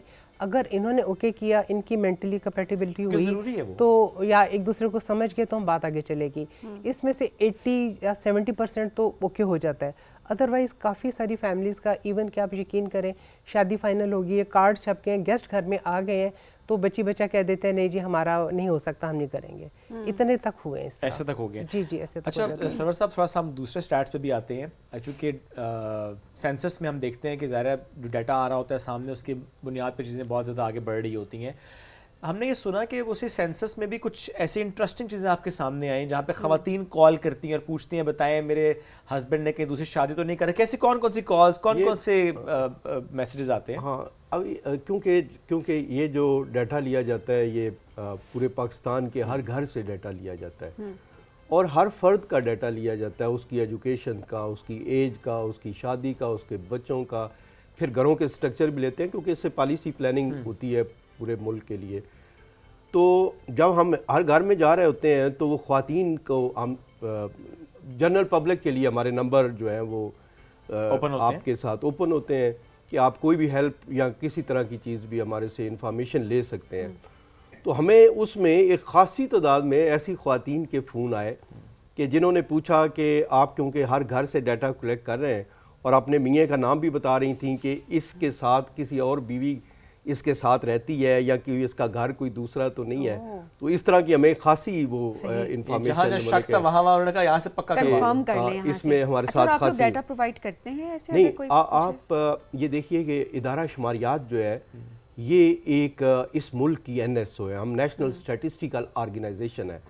ये जिस तरह अभी आपका मौजू है ये हमारे क्योंकि डाटा से इस तरह की और ये इसको हम बोलते हैं डाटा स्टोरीज। ठीक है, कल को अगर आप मेरे से इस पे लेके कोई किसी और टॉपिक पे स्टोरी बनाएंगे तो वो उस साइड पे निकल जाएगी। तो आज क्योंकि हमारा टॉपिक इस तरह का था तो इसमें इसलिए लोग हमारे से ये पूछते हैं लेकिन हमारा मैंडेट नहीं है किसी को किसी की पर्सनल इंफॉर्मेशन privacy। तो आप वो प्राइवेसी और बिल्कुल नहीं। अब अभी आप भी मेरे से बात पूछ रहे हैं, मैं आपको जो बाहिम्मत मर्द हैं उनका बारे में तो बता सकता हूँ, लेकिन अगर आप मेरे से पूछेंगी कि उन बाहिम्मत मर्दों को आइडेंटिफाई करें तो वो हम नहीं करेंगे। वो आप नहीं करेंगे। वो हम नहीं करेंगे। मसलन अभी आपका क्वेश्चन था, मैं उसको थोड़ा सा आगे लिंक करता हूँ कि इसमें ऐसे भी बाहिम्मत मर्द हैं, मैं उनके मतलब उनके बताता हूँ कि वो कितनी तादाद में है।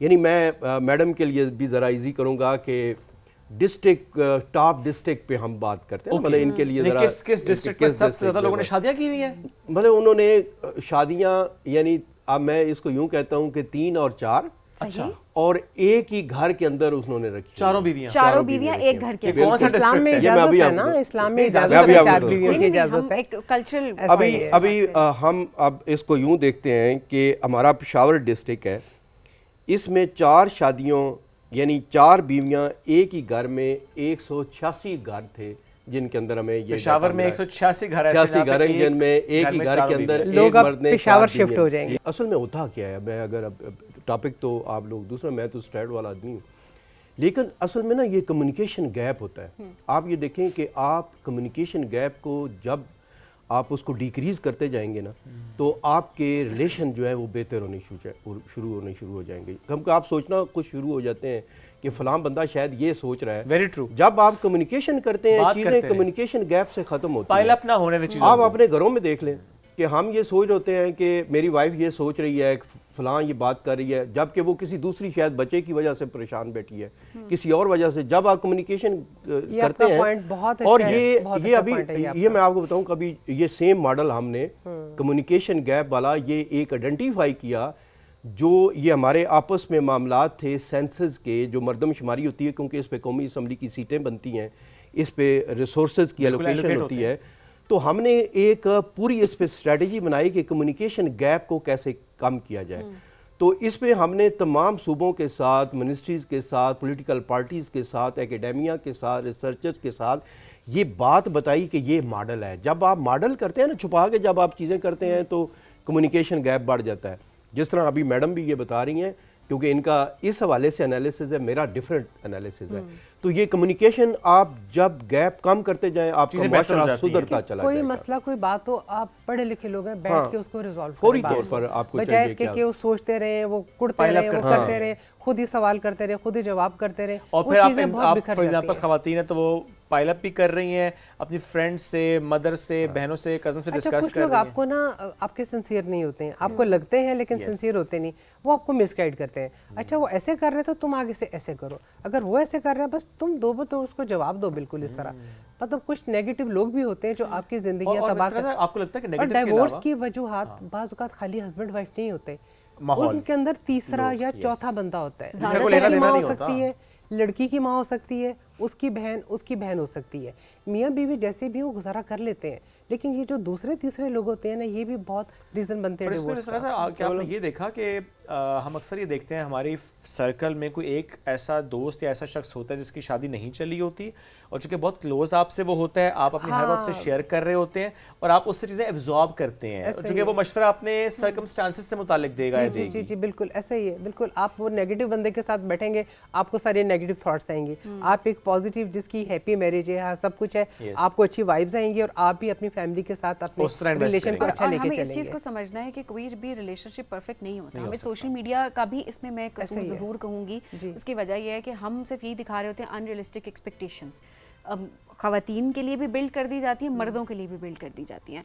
सो ये भी एक अहम वजह है कि आप उस एहसास कमतरी में चले जाते हैं और आप अपनी रिलेशनशिप को कंपेयर करना शुरू कर आप देते जिस हैं। तरह अभी आपने बात की है ना कि सोशल मीडिया में अभी आप मैडम देखें कि हम पहले ज़माने में हम इकट्ठे बैठते थे, हम दादियों के साथ बैठते थे, नानियों के साथ बैठते थे, हम गांव से लोग हैं, हम different। तो अब ये एक घर के अंदर बैठे हुए एक कमरे में एक कमरे में बैठे हुए लोग जो हैं एक दूसरे पे मैसेज पे बात भी कर रहे हैं। सर कमरा क्या, मियाँ बीवी एक साथ एक कमरे में होते हुए एक साथ नहीं, एक साथ क्वालिटी टाइम तो नहीं ये देते क्वालिटी एक टाइम दूसरे को, जो है ना, और वही कि उसको अगर आप बढ़ाते जाएंगे, और इसके लिए जिस तरह मैडम ने ये बात की है, इन्होंने जिस तरह ये मैरिज सेंटर बनाया हुआ है, मेरी सजेशन ये होगी कि काउंसलिंग सेंटर की जरूरत है। ऐसा ही है, मेरी काउंसलिंग भी हाँ, है। तो तो ये पेरेंट्स लेके आते हैं बच्चों को काउंसलिंग के लिए, ये हस्बैंड शादी वाइफ से आते हैं पहले भी काउंसलिंग बताना के, चाहिए। बहुत ऑनलाइन कंसल्टेशन भी लेते हैं बहुत अच्छी बात, ये कमी है जो अभी मैडम ने आइडेंटिफाई किया है, इस पे काम कर रही हैं।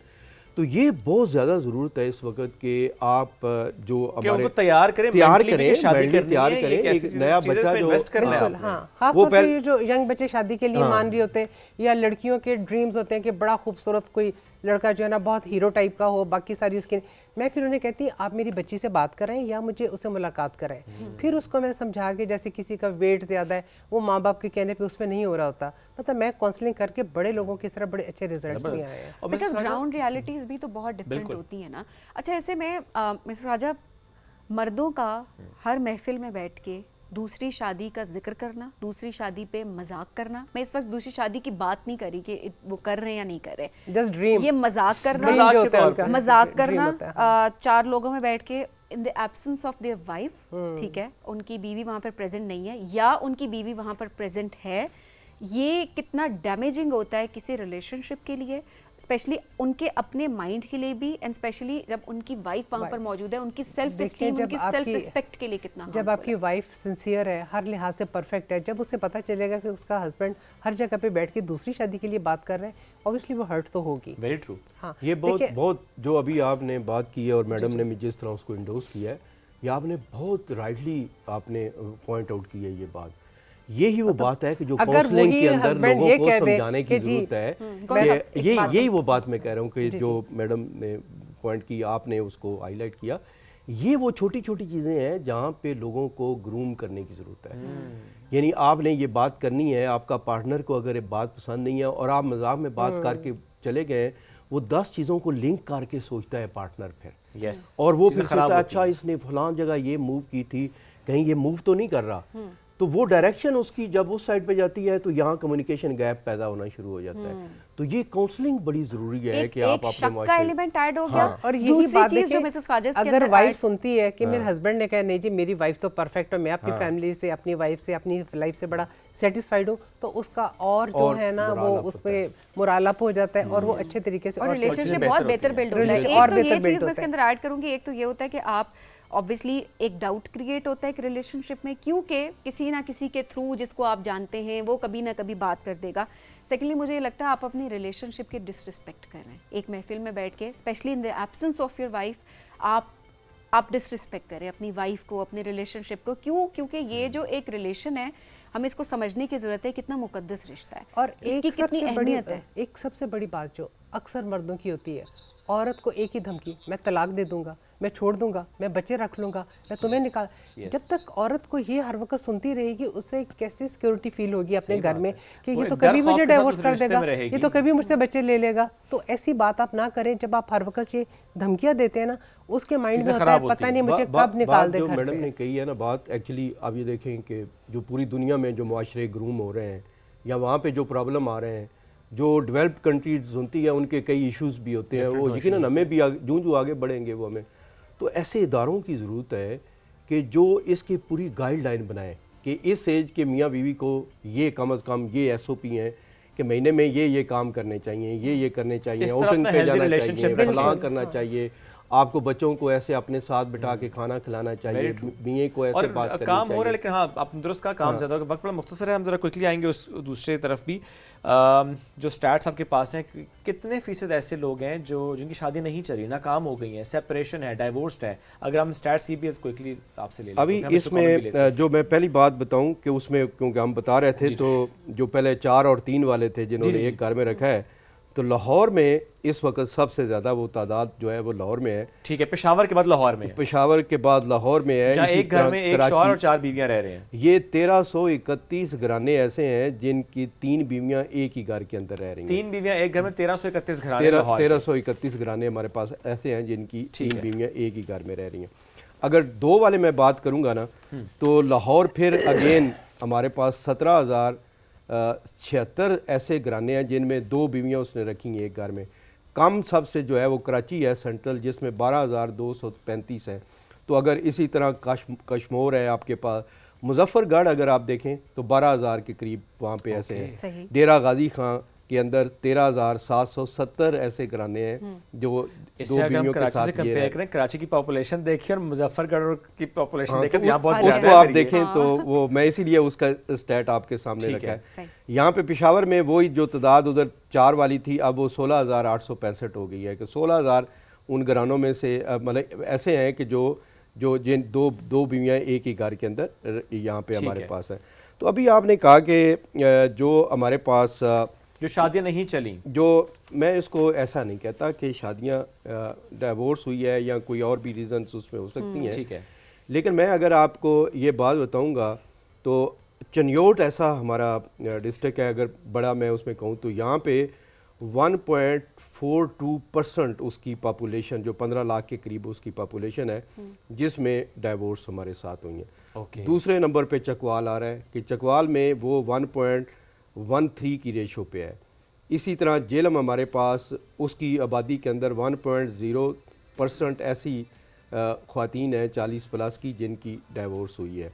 पाकपतन है। इसी तरह खुशाब के अंदर अगर देखें तो वो रेशो जो मैंने बताई है वो 0.93 पे परसेंटेज पे आती है। तो ये हमारे पास उस तरह की रेशो बनती है कि जिस रेशो के साथ ये कमो बेश, ये मैंने बड़े डिस्ट्रिक्ट दिखाए और जिसमें देखिए विजिबल थोड़ा सा यहाँ पे एक्सप्लेन भी करें कि why we are doing this segment. आप देखें क्योंकि डेटा की बड़ी इंपॉर्टेंस होती है। तो आपने जिक्र किया चनियोट का, आपने जिक्र किया चकवाल का, आपने जिक्र कुछ और डिस्ट्रिक्ट्स का किया, कुछ और इलाकों का किया। इन वाई levels वी पे आर कभी- टॉकिंग अबाउट दिस, क्योंकि आपने देखना होता है कि अच्छा अगर यहाँ पे ये स्टैट्स आ रहे हैं तो रीज़न क्या है। चूँकि हम सब ये चाहते हैं कि घरों में खुशियाँ हों, घर बसे रहें, बड़े स्ट्रॉन्ग उनकी बाउंड्रीज़ हों। सो ऐसे में अगर ये हो रहा है 1% से ज़्यादा ऐसी आबादी किसी एक इलाके की जहाँ पर चीज़ें नहीं उस तरह से चल पड़ी, तो we need to discuss about this. थोड़ा सा लास्टली मिसेस खाचा आपसे भी कमेंट लूँगा इस पर, क्योंकि आप बहुत क्लोजली इनको देखती भी हैं।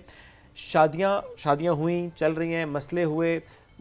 एक तो तरीका ज़ाहिर ठीक है नापसंदीदा तरीन है, लेकिन ज़ाहिर अगर कोई और चॉइस नहीं है तो आपको जाना इस्लाम पड़ेगा का उस तरफ। सबसे नापसंदीदा बिल्कुल फेल ऐसे जो है। है। जी, जी। लेकिन ज़रा हम ये भी नहीं इनकरेज करते ना कि आप मार खाते रहें या ऐसे किसी टॉक्सिक रिलेशनशिप में Abusive रहें, relationship नहीं होना चाहिए। सो क्या किया जाए चीज़ें बेहतर करने के लिए?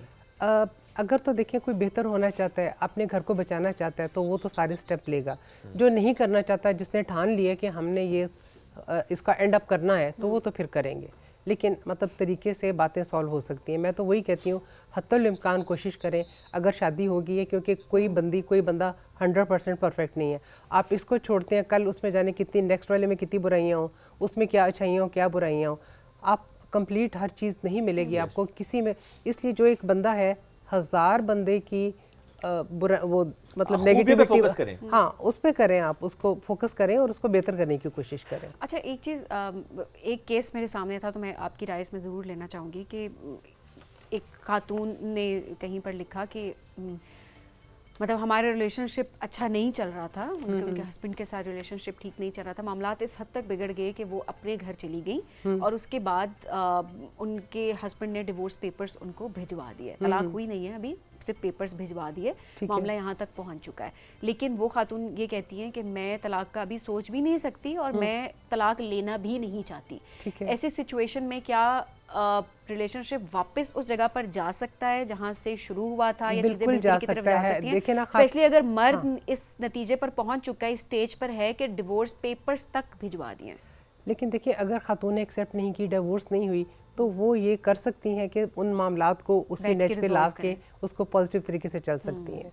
मतलब आप 100% कोई बंदा नहीं होता। अगर वो उसको चाहेंगी इसको सेट कर, देखिए जानवर को सुधार लेते हैं लोग, कितने खूनखार जानवर होते हैं, मतलब उनको इंसान अपने प्यार से मोहब्बत से जिस तरीके से कर लेता है, तो इंसान को क्यों नहीं कर सकता? इंसान तो भूखा ही प्यास का, उसका प्यार का और मोहब्बत का है। बेशक ऐसी मैं है। इस वजह से कह रही हूँ क्योंकि उस पोस्ट के नीचे कमेंट्स कुछ ऐसे थे ना, क्योंकि जो हम इर्द गिर्द के लोगों की बात कर रहे होते हैं ना, और हम बहुत ज़्यादा दूसरी वो शादी की बात करते हैं अक्सर, जैसे मतलब मर्दों को होता है कि जी हम तो सेटल इतने नहीं है तो हम दूसरी शादी कर लेते हैं, कोई मालदार विडो मिल जाए या कोई नेशनल औरत मिल जाए, लालच। या कोई इस तरह लालच जब आ जाता है तो भी वो अक्सर इस वजह से दूसरी शादी करता है। तो जहाँ लालच आ जाए वहाँ चीज़ें वैसे ख़राब हो जाती हैं। एनीवेज जी, मिस्टर खाचा, thank you very much for joining us today sir. बहुत शुक्रिया साथ मौजूद थे, क्योंकि आपके स्टैट्स बहुत इंपॉर्टेंट हैं और हमने फिर जिस तरह जिक्र किया कि स्टैट्स पे बात करना इसलिए ज़रूरी होता है कि हम समझ सकें कि अच्छा सिचुएशन क्या है, डायनामिक्स क्या है, गुफ्तगू क्या हो रही है, या सोशल मीडिया पे किस तरह से पोर्ट्रे किया जा रहा है, एक्चुअल ऑन ग्राउंड क्या, बेहतर कैसे करना है, उसके स्टैट्स आपके लिए ज़रूरी होते हैं। तो अपना फीडबैक आज के शो से मुतालिक ज़रूर दीजिएगा, और डॉक्टर सरवर साहब को कॉल नहीं करनी आपने पूछने के लिए कि अच्छा हमारे शौहर की और नहीं कितनी शादियाँ, वो बताते। नहीं बताएंगे आपको। आप खुद नज़र रखें, खुद अपने रिश्ते में इन्वेस्ट करें, ज़रूरी है। अपना फीडबैक दीजिएगा। दोबारा मुलाकात कल करेंगे। अल्लाह हाफिज़।